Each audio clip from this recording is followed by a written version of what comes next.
After this video, you're gonna know the 3 things that teachers mark you down on in English, and they may not even tell you about, and how you can avoid them to make sure that your grade can easily increase. Number 1 is reciting the plot rather than analysing the writer's methods. So many students do this where they recite back the plot. So for an inspector calls, they'll say, how it starts off in the Burling's household, it's Sheila and Gerald's engagement, and tell the whole plot. Don't do this. Instead, tell me why the writer has chosen to do that. So why has Priestley started the play with Sheila and Gerald's engagement? Why has he started off in the Burling's household? Think about why rather than telling me what. For example, don't tell me that Mr. Burling sacked Eva. Tell me why Mr. Burling sacked Eva and what significance it holds to the whole meaning of the play. So remember, focus on why rather than what. If you really are struggling with why, if you really want to get high-level analysis from literally just a click of a button, make sure you check out the Light Up Hub because we have all that grade 9 analysis already done for you. We show you the whys, we show you the grade 9 keywords. It's like the YouTube, but in a million times more detail with over 300 lessons. So the link's gonna be in the description. You can check out our free lessons below as well if you like. It's literally free, so you might as well. Number 2 is brief and underdeveloped points. Now, you have probably been told by your teacher at one point or another, develop this further. Why? How? And you're thinking, I don't know why or how, otherwise I would have said it. That's right. Cry. But brief and undeveloped points is probably the main killer of why you're not getting the grade that you want in English. Normally, students who give brief and undeveloped points may only give one interpretation of the quote. They may only give you one interpretation, one bit of analysis. But students who are top grade will give multiple interpretations. They'll give multiple interpretations and they will tell me why. So remember, if you don't want to have a brief and undeveloped point, you want to make sure you're using the word as or because after your bit of analysis. Mr. Burling is a pompous capitalist because da-da-da-da-da.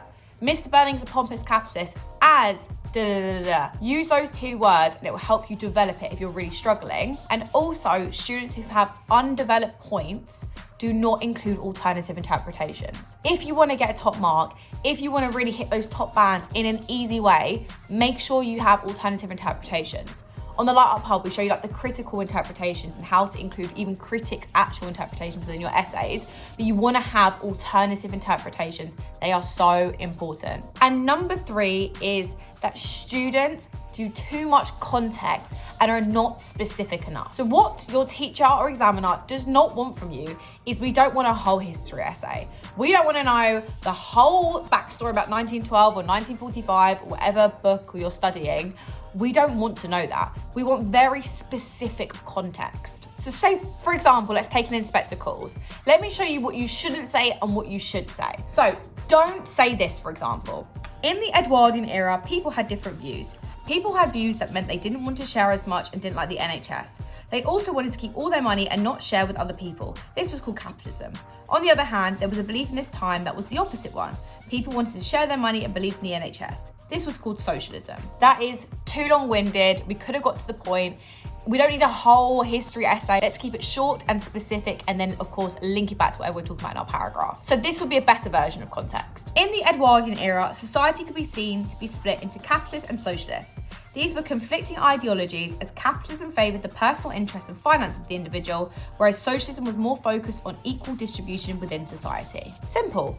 I've said what socialism is, I've said what capitalism is, I've said it in a very concise manner, I've got straight to the point, and then I continue on with my essay. A massive mistake students make is, of course, there are marks for context, but there is not marks for writing a history essay. You want to more link the context and how it contributes to the meaning rather than recite back contextual knowledge. So to summarize, the number 1 mistake that students make is they recite the plot rather than focusing on the analysis of writers' methods. So focusing on what's going on rather than why it's going on. Number 2 is brief and undeveloped points. So they won't give more than one interpretation per quote. They won't give alternative bits of analysis. And number 3 is too much context that isn't specific enough. They'll recite a whole history of the context and it won't be specific and concise and linked to what they're talking about. So remember, guys, all of this is come from the Light Up Hub, and we teach you exactly how to avoid all these things and make sure you're implementing the top strategies to get the top marks. Because remember, if we mirror a high level student, you become a high level student. It's as simple as that.